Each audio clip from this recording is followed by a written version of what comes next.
Hello, ഇന്ന് ഞാൻ സംസാരിക്കാൻ പോകുന്നത് ജസ്ന സലീം എന്ന പെൺകുട്ടിയെ കുറിച്ചാണ്. ജസ്ന സലീം എന്ന് പറയുമ്പോൾ നിങ്ങളിൽ പലർക്കും മനസ്സിലായിട്ടുണ്ടാവില്ല. കൃഷ്ണചിത്രം വരയ്ക്കുന്ന മുസ്ലിം പെൺകുട്ടി എന്ന് പറഞ്ഞാൽ കാര്യങ്ങൾ കുറച്ചുകൂടി വ്യക്തമാകും. ആ വീഡിയോയിലേക്ക് കടക്കുന്നതിന് മുമ്പ് നിങ്ങൾ ഒരു 3 വീഡിയോസിന്റെ ചെറിയ ചെറിയ ക്ലിപ്പുകൾ ഒന്ന് കണ്ടു നോക്കുക. അറിയില്ലായിരുന്നു ദേവദാസി, നിന്റെ തന്തയായിരുന്നു സംഘ നേതാക്കളെന്ന്. ഒരു പ്രത്യേക പാർട്ടിക്ക് വേണ്ടി മാത്രം കുഴലോത്ത് നടത്തുന്ന ഒരു യൂട്യൂബ് ഫേസ്ബുക്ക് കൊഞ്ചിനി ദേവദാസ്. ഈ വാർത്ത വായിക്കാൻ ഇറങ്ങുന്ന ദേവദാസ് കൂട്ടിക്കൊടുക്കുന്ന പാർട്ടിക്ക് വേണ്ടി നീ എന്ന മാധ്യമവേശിയായ മാംസപിണ്ഡത്തോട് ഭ്രമം തോന്നി. നീ എന്ന കാനഡയിലെ സേഫ് സോണിൽ നിന്ന് മാത്രം കിടന്നു കുരയ്ക്കുന്ന ഏതെങ്കിലും പ്രസ്തുത പാർട്ടിയുടെ ഇംഗിതത്തിനു വേണ്ടി മാത്രം കൊഞ്ചിക്കുഴഞ്ഞ് ചിലയ്ക്കുന്ന മാധ്യമവേശിയ നീ പോയി അവരുടെ ചാണകവും ഗോമൂത്രവും. ബുദ്ധിമുട്ടാണ്. ഞാൻ ഒരാളാൽ റേപ്പ് ചെയ്യപ്പെട്ടിട്ടുണ്ടായിരുന്നു. അതെനിക്ക് സമൂഹ മാധ്യമങ്ങളിലൂടെ ഇപ്പൊ പറയുന്നതിന് എനിക്കൊരു വിരോധമില്ല. ക്യാപിറ്റൽ വിഷൻ 24/7 എന്ന് പറഞ്ഞൊരു യൂട്യൂബ് ചാനലിന്റെ അവതാരകനായിരുന്നു ഇവന്. അപ്പൊ ഇവനാണ് എന്നെ കുറിച്ച് വ്യാജ പ്രചാരണങ്ങളൊക്കെ നടത്തുന്നത്.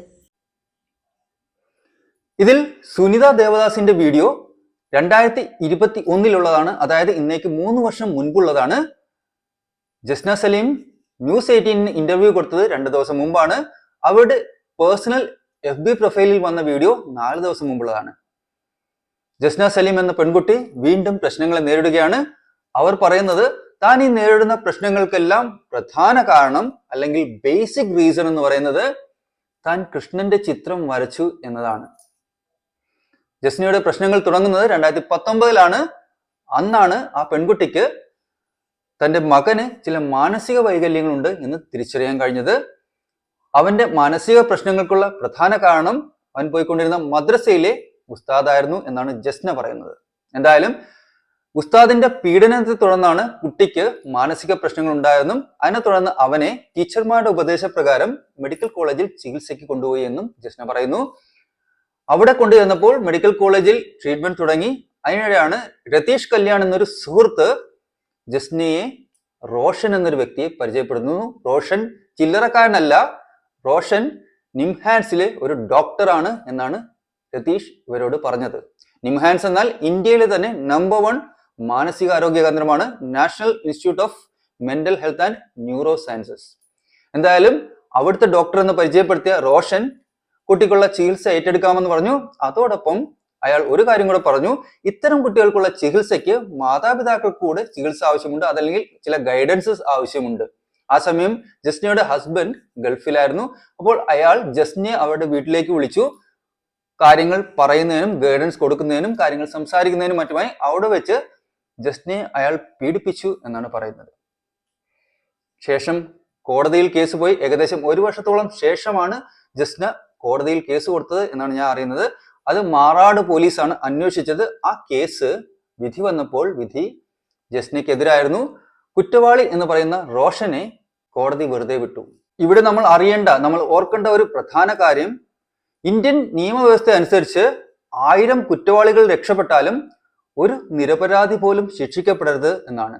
അതായത് ഒരാൾക്കെതിരെ ഒരു 100 തെളിവുണ്ടെങ്കിലും ആ തെളിവുകളിൽ ഒരെണ്ണമെങ്കിലും അശക്തമാണെങ്കിൽ അതിൽ പിടിച്ച് അയാളുടെ വക്കീലിന് കയറാൻ പറ്റും, അതിൽ പിടിച്ച് അയാളെ കുറ്റവിമുക്തനാക്കാനും പറ്റും. പ്രോസിക്യൂഷന്റെ അല്ലെങ്കിൽ പോലീസിന്റെ ഉത്തരവാദിത്തമാണ് ഓരോ തെളിവും ശക്തമാക്കുക, ശക്തമായ തെളിവുകൾ കണ്ടെത്തിക്കൊണ്ടുവരിക എന്നാണ്. ഇവിടെ ഈ പ്രശ്നം വന്നപ്പോൾ ജസ്ന പോലീസിൽ പരാതിപ്പെട്ടപ്പോൾ അത് കേസായപ്പോൾ ആദ്യം പോലീസ് ചുറുചുറുക്ക് കാണിച്ചു എന്നും അതിനുശേഷം സിദ്ദിഖ് എന്നൊരു കോൺഗ്രസ്സുകാരന്റെ ഇടപെടലോടുകൂടി കാര്യങ്ങൾ മാറി മറിഞ്ഞു എന്നുമാണ് ജസ്ന പറയുന്നത്. അയാൾ ഇടപെട്ടതോടുകൂടി FIR മാറി, ഇവരുടെ മൊഴികൾ മാറി, എല്ലാം മാറി. എന്തായാലും കോടതിയിൽ കേസെത്തിയപ്പോൾ ഈ വ്യക്തി, റോഷൻ എന്ന പേരുള്ള വ്യക്തി, കുറ്റവിമുക്തനായി. എന്തായാലും കുറ്റവിമുക്തനായതോടുകൂടി ഇവർക്കെതിരെ അയാൾ സൈബർ ആക്രമണം തുടങ്ങി. ഇതുപോലുള്ള പോസ്റ്റുകൾ ഇവർക്കെതിരെ വരാൻ തുടങ്ങി. അയാൾ പറയുന്നതനുസരിച്ച് ഇവർ ഹണി ട്രാപ്പ് ഉപയോഗിച്ച് പലരെയും കൊടുക്കുന്നു എന്നാണ്.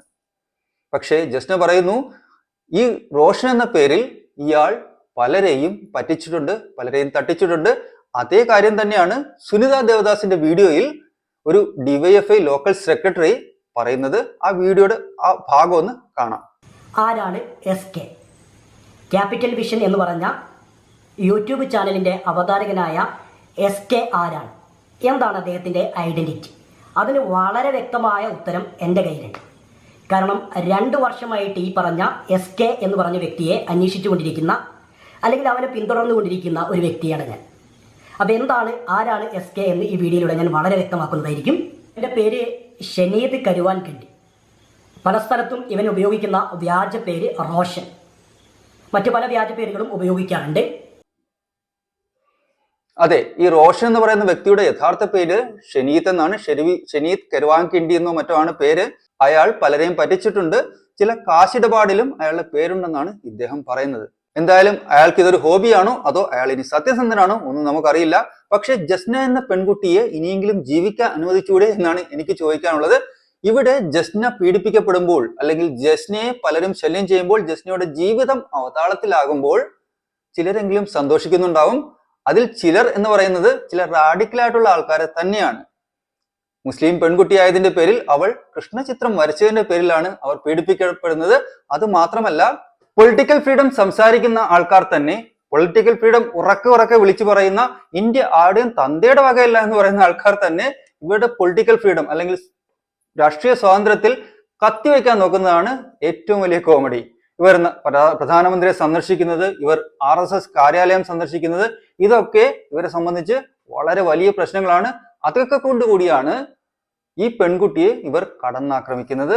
കടന്നൽ കൂട്ടം പോലെ ചുറ്റും കൂടി നിന്ന് ആക്രമിക്കുന്നത്. അതുകൊണ്ടാണ് ഒരു വ്യക്തി ഇവർക്കെതിരെ സൈബർ ആക്രമണം നടത്തിയപ്പോൾ അവന്റെ കൂടെ ചേർന്ന് നിൽക്കാൻ ആൾക്കാർ ഉണ്ടായത്.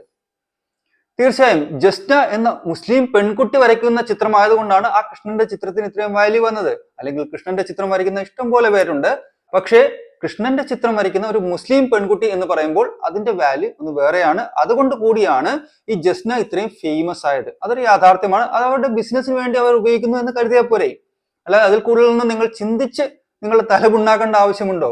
അപ്പോ സുനിത ദേവദാസ് പറഞ്ഞ ആ വ്യക്തിയും ആ ഷനീത്തും ഇവർ പറയുന്ന ഈ ജസ്ന സലീം പറയുന്ന വ്യക്തിയും ഒരാൾ തന്നെയാണെങ്കിൽ അയാൾ സമൂഹത്തിനൊരു ശാപമാണ് എന്നുള്ളത് സംശയമില്ലാത്ത കാര്യമാണ്. അയാൾ ഇന്നലെ സുനിത ദേവദാസിനെയും ജസ്നയും ഒക്കെ ശല്യം ചെയ്തുവെങ്കിൽ നാളെ അവന്റെ ശല്യം നിങ്ങളുടെ നേർക്കും വരാൻ സാധ്യതയുണ്ടെന്നല്ല, തീർച്ചയായും വരും.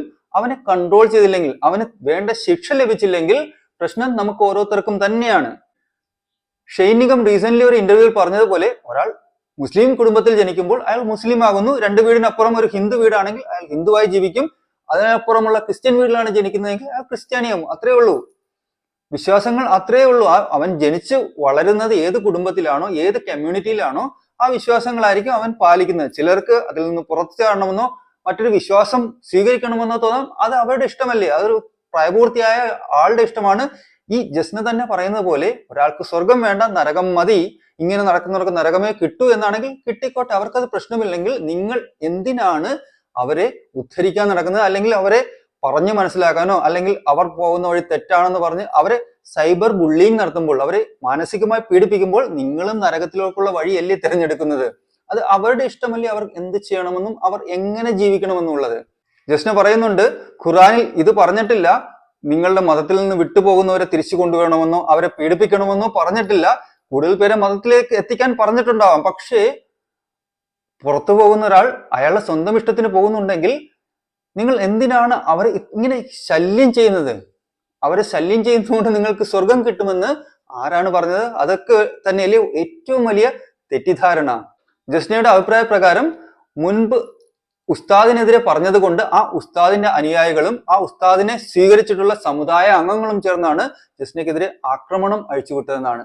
അതിനെ പ്രതിരോധിക്കാൻ വേണ്ടിയായിരിക്കാം ചിലപ്പോൾ ആ കുട്ടി RSSനോട് അടുത്തതോ അല്ലെങ്കിൽ BJPയോട് അടുത്തത്. അങ്ങനെ നിങ്ങൾക്ക് ചിന്തിച്ചുകൂടെ? അവർക്ക് വേറൊരു സപ്പോർട്ടും ഇല്ലാതെ വന്നപ്പോ അവർ അങ്ങനെ ഒരു വഴി തെരഞ്ഞെടുത്തു. ഇപ്പോൾ അവർ പറയുന്നതനുസരിച്ച് അവർ സുഹൃത്തുക്കളെയും എല്ലാവരെയും അകറ്റി നിർത്തിയിരിക്കുകയാണ്. കാരണം ആരെ വിശ്വസിക്കണമെന്ന് അവർക്കറിയില്ല. നിങ്ങളൊന്ന് ചിന്തിച്ചു നോക്കൂ, നിങ്ങളുടെ തൊട്ടടുത്ത് നിൽക്കുന്ന സുഹൃത്തിനെ നിങ്ങൾക്ക് വിശ്വസിക്കാൻ പറ്റാത്ത അവസ്ഥ എന്തായിരിക്കും അതെന്ന് നിങ്ങളൊന്ന് ചിന്തിച്ചു നോക്കൂ. അവൻ എപ്പോൾ പണി തരുമെന്നോ അവൻ എപ്പോൾ പാര വയ്ക്കുമെന്നോ അറിയാത്ത അവസ്ഥയിൽ എങ്ങനെയായിരിക്കും നിങ്ങളുടെ ജീവിതം എന്നൊന്ന് ചിന്തിച്ചു നോക്കൂ. അത് തന്നെയാണ് ഈ പെൺകുട്ടി നേരിടുന്നത്. ഈ പെൺകുട്ടിയെ ആ വ്യക്തിക്ക്, റോഷൻ എന്ന വ്യക്തിക്ക് പരിചയപ്പെടുത്തിയത് രതീഷ് കല്യാൺ എന്നൊരു സുഹൃത്താണ്. അവൻ സുഹൃത്തല്ല, അവൻ ഏറ്റവും വലിയ ശത്രുവാണ് എന്നേ ഞാൻ പറയൂ.